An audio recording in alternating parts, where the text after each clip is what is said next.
Boa tarde a todos. Eu gostaria de abordar com vocês aqui uma questão que provavelmente você deve ter conhecido ou que você sabe ou aconteceu com você.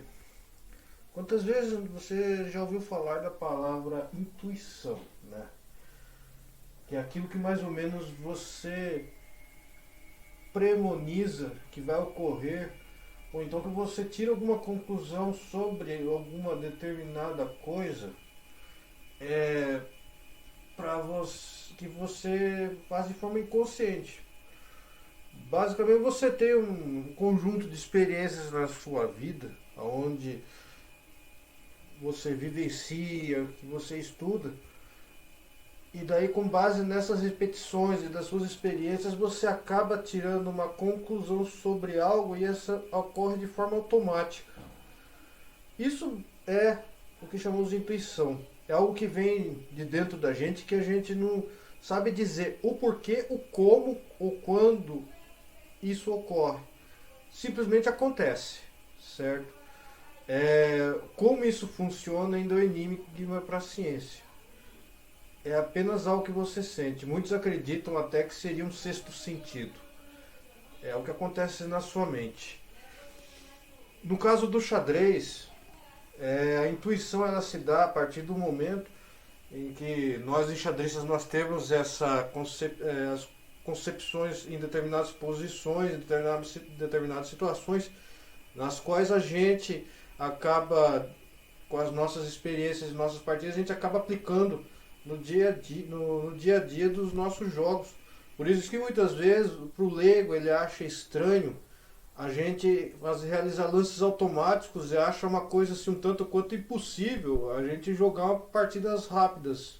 O leigo ele não entende o funcionamento desse processo que ocorre em nossa mente e por conta disso eles acabam não compreendendo muito bem, mas na verdade em xadrez isso se dá de uma forma inconsciente a partir do momento que a gente começa a vivenciar a mesma situação repetidas vezes.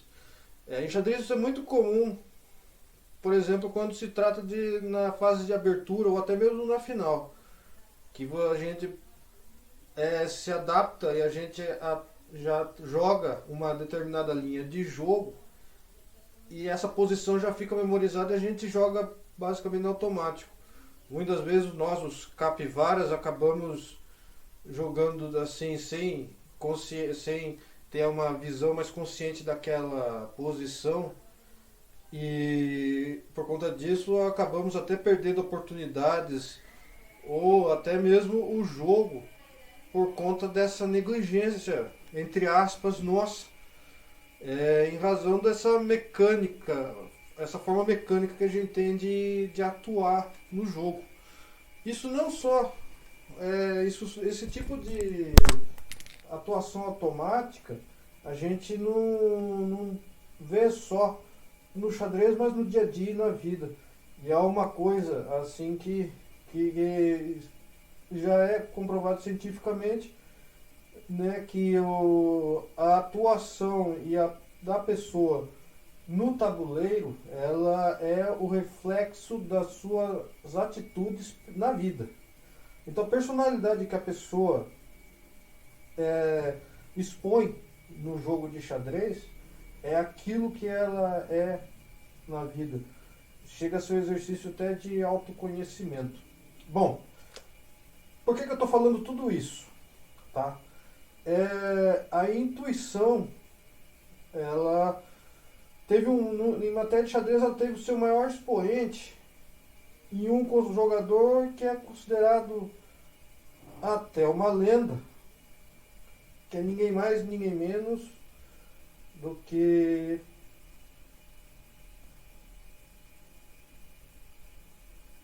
Michel Tal. Michel Tal, quem é do xadrez conhece muito bem ele. É uma lenda, né? Ele jogou mais ou menos a época dele foi no auge do regime da União Soviética, entre os anos 50, 60 até mais ou menos os anos 90. E o principal destaque na atuação dele era a forma intuitiva com que ele tinha de jogar.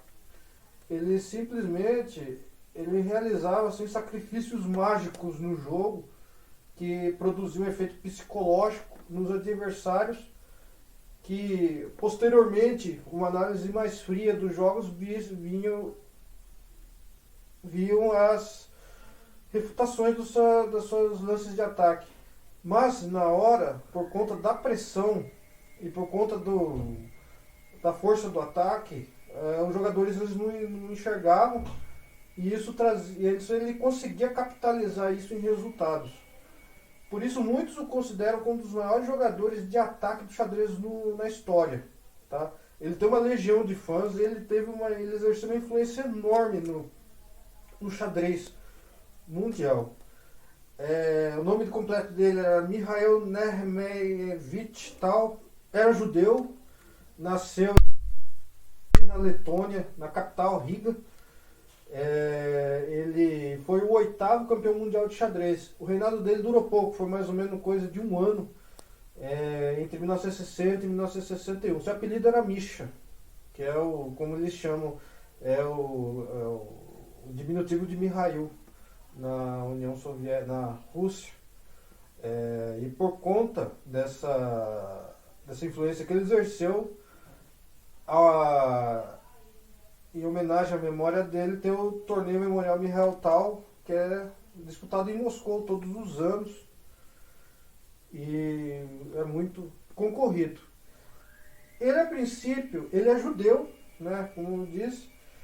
Ele nasceu em Riga e ele aprendeu a jogar xadrez aos 8 anos de idade com o pai, né? E desde o começo da vida, ele sempre teve problemas de saúde. E já desde a gravidez da mãe dele, ele já contraiu um problema de saúde, tanto até que ele sofre de ectrodactilia. O braço esquerdo dele só tem 3 dedos. Tem fotos dele que mostram isso.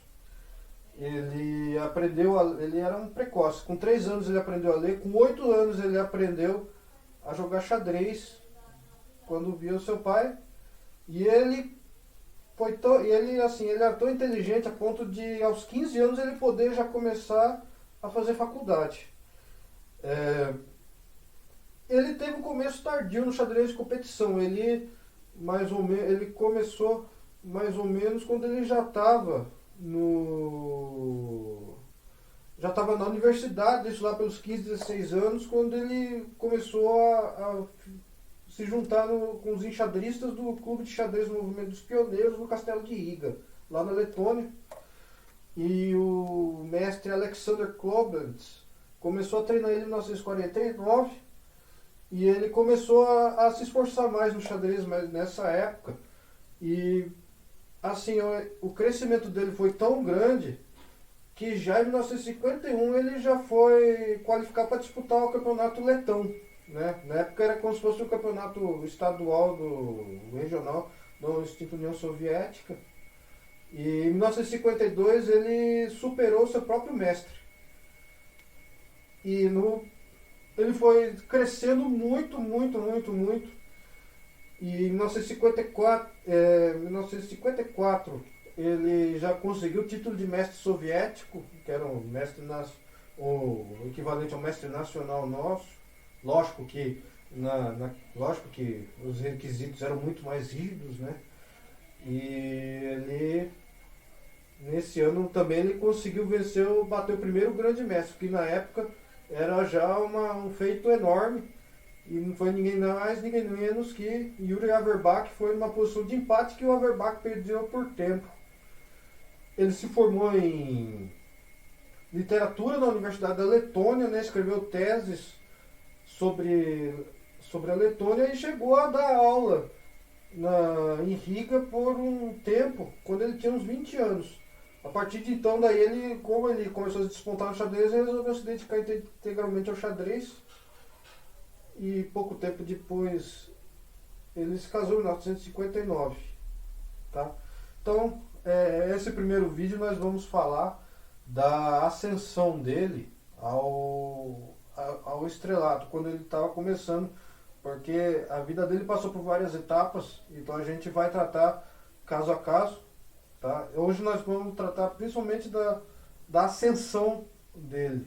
E a partida que nós vamos ver, que é a que realmente, assim, que é a grande marca desse começo de carreira dele, dessa ascensão dele, foi o Campeonato Soviético de 1957, que foi quando ele começou a jogar o xadrez mesmo de altíssimo nível, na qual ele foi campeão. Ele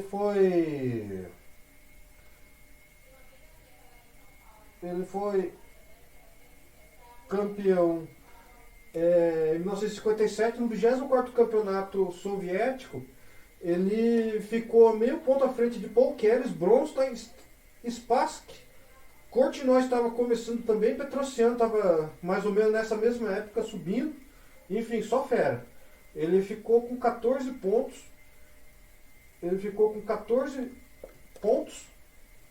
E sagrou-se campeão esse ano. E uma partida dessa, que é considerada uma das partidas lendárias dele, foi que ele enfrentou o Burgenitze de pretas. E ele venceu uma partida magistralmente, assim, com um ataque assim brilhante. Ele foi um sacrifício de cavalo, perdão. Foi um sacrifício de cavalo lá no lance 14. A gente vai acompanhar essa partida agora aqui. Vamos ver. E vou comentar mais ou menos. Vou comentar o que ocorreu. Quem quiser dar alguma observação, eu vou constar na descrição do vídeo o link que está do estudo no Lichess. Quem quiser fazer alguma menção, algum comentário, está lá, tá público. É só você deixar. Ou então comentar nos comentários embaixo no vídeo aí. Quem puder dar um like, tá? Vamos começar. Então começou com D4, cavalo F6, C4, C5, Benoni, D5, E6, cavalo C3, E toma D5, C toma D5, D6, cavalo F3, G6, buscar aqui um fianqueto, E4, para tentar já dar um domínio do centro aqui nessas casas, já para ter um avanço já em cima do bispo, para poder desenvolver. Enfim, abertura abre linhas, tá? Bispo G7, bispo E2, bispo E2, roque, torre E8, cavalo D2, abrir caminho. Aqui a ideia é abrir caminho para o peão para já fazer um ataque, uma pressão em cima dessa casa. E também já começar a abrir linhas para a torre, para atacar o roque das pretas. Cavalo A6. O cavalo A6 aqui ele tem uma observação, tá? Duas vezes, só que esse lance foi feito. Essa linha é a linha de Tal. Se você for procurar nos livros da teoria, ela é chamada linha de Tal mesmo, que foi o próprio Mikhail Tal que criou esse lance, tá? Da variante Chernak da defesa Benoni. Antes disso, só houve dois casos em que esse lance foi usado nessa ocasião. Uma vez a primeira vez foi o próprio Tal que criou no torneio os campeonatos soviéticos por equipes contra Birbrager, tá? Resultou empate, que no caso aqui o Birbrager ele respondeu com F3, cavalo C7, A4, B6 e cavalo C4. Aqui, a outra partida também que teve foi no Campeonato Húngaro, que foi um jogador, o mestre de menor porte, enfrentou o Lajos Portes e acabou perdendo. Isso aqui é praticamente uma novidade teórica na época, né? Hoje em dia é jogado, tá? Mas na época, daí, continuando ali, o Gurgenitz ele respondeu com torre 1, cavalo C7, A4, B6, dama C2,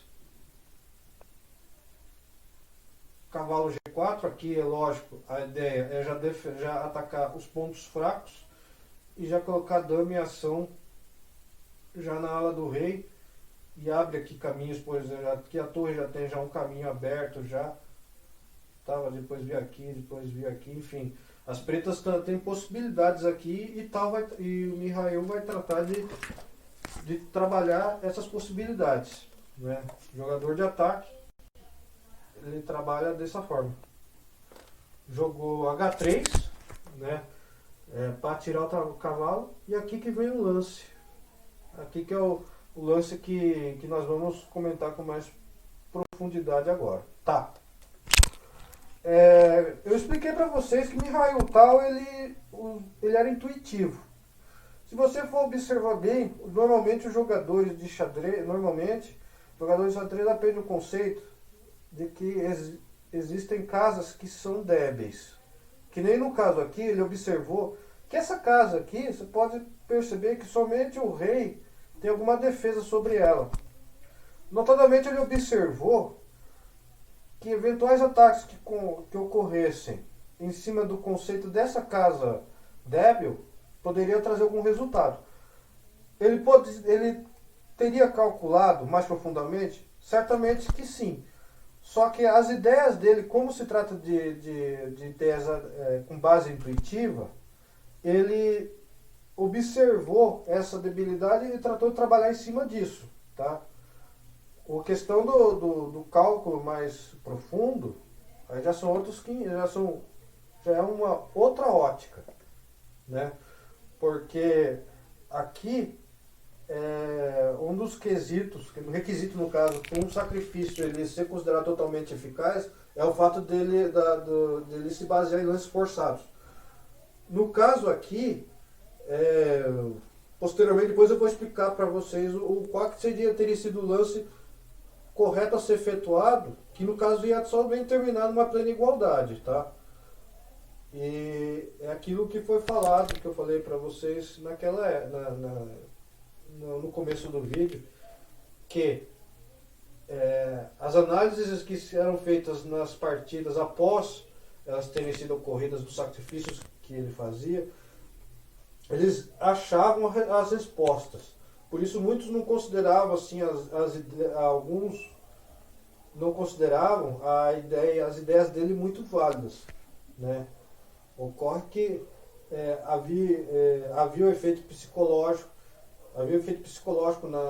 dos lances dele, havia a questão da refutação, havia toda uma série de coisas que pesava a favor dele. Por exemplo, quando você está jogando na pressão do tempo com o relógio e o seu adversário, você não tem aquele conforto que você tem quando você está fazendo uma análise que a gente chama de análise post-mortem, que é depois que a partida ocorre. A gente no calor do jogo a gente não tem essa capacidade de poder enxergar tão longe, né? Por conta da pressão, do cansaço, tudo mais. Normalmente os analistas eles não têm, eles analisam de uma forma num contexto assim, bem mais confortável, tá? Por isso que nesse caso às vezes ele é questionado. Mas, enfim, o que acontece? Ele vencia e foi campeão mundial. Ponto. Vamos continuar. Cavalo tomou em F2, rei tomou. Pronto. Aqui já começa uma sequência avassaladora de ataque que a gente vai começar a ver a partir de agora. Só uma questão, aqui O Stockfish analisa e ele sugere, ao invés do cavalo, do rei tomar o cavalo, jogar um cavalo F3, bispo toma C3, B toma C3, cavalo volta tomando, igualdade. Aqui dá uma ligeira vantagem das brancas, 0.4, né? Mas enfim, é um jogo que tá praticamente assim, 0.4 é praticamente igual, tá?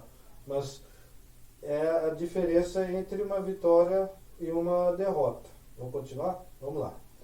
O que se segue, aí começa. Dama H4, Dama H4 cheque, rei volta, bispo D4, continuando o ataque. A ideia aqui do tal, ele sempre tinha a ideia de manter a iniciativa a todo custo. E é isso que acontece. Iniciativa você faz ameaças o tempo todo e fica apertando o adversário. Uma hora ele não vai ter como ele se defender. E daí o sistema dele cai. Vamos lá. Bispo D4, cavalo D1 para defender o mate. Dama toma. Outro lance fantástico aqui, das pretas. Único lance, bispo F3, porque se tomar, leva mate. Vamos lá. Aí, Dama H2, está ameaçando. Aqui tem uma ameaça forte de ataque aqui.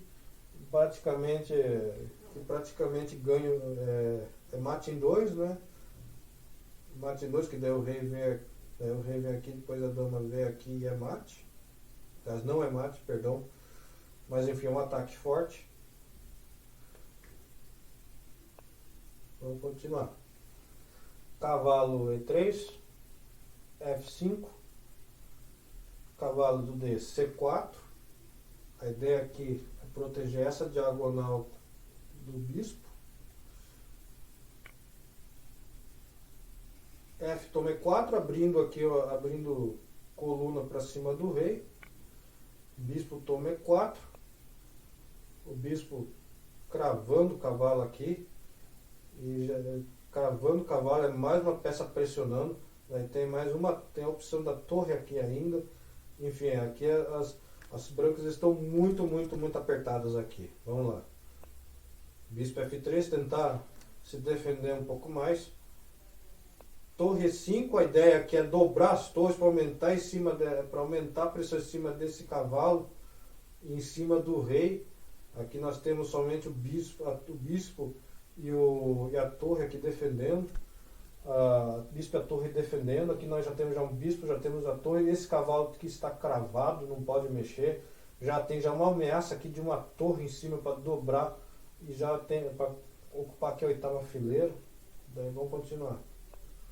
Torre A3, único lance que permitiu alguma defesa imediata. Bispo, torre do A E8. Bispo D2 para terminar o desenvolvimento. Cavalo toma D5. Cavalo toma D5, ataque continua. Bispo toma. Torre toma.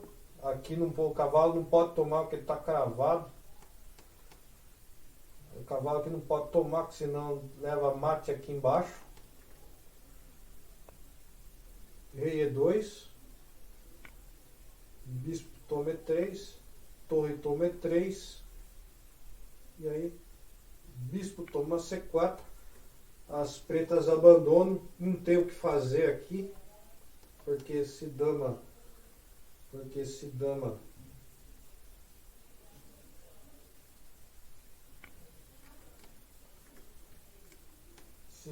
toma, tem dama toma aqui, e é uma pressão gigantesca em cima, e é inevitável a derrota para as brancas. As brancas abandonam. Uma partida aí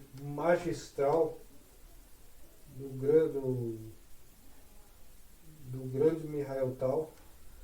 Enfim, por hoje é isso. Próximo vídeo nosso nós vamos falar do auge dele, que foi nos anos 60. Nós vamos mostrar aqui a partida número 6 dele, que foi a partida dele contra o Botvinnik no Mundial de 1960, que foi uma partida lindíssima também, que ele mostrou aí a que veio e aqui veio, um show de ataque dele. Enfim, e agradeço vocês pela atenção. Qualquer comentário aí, crítica, estou aberto. E dê um like no nosso canal. E muito obrigado, esperando vocês no próximo vídeo nosso. Um grande abraço.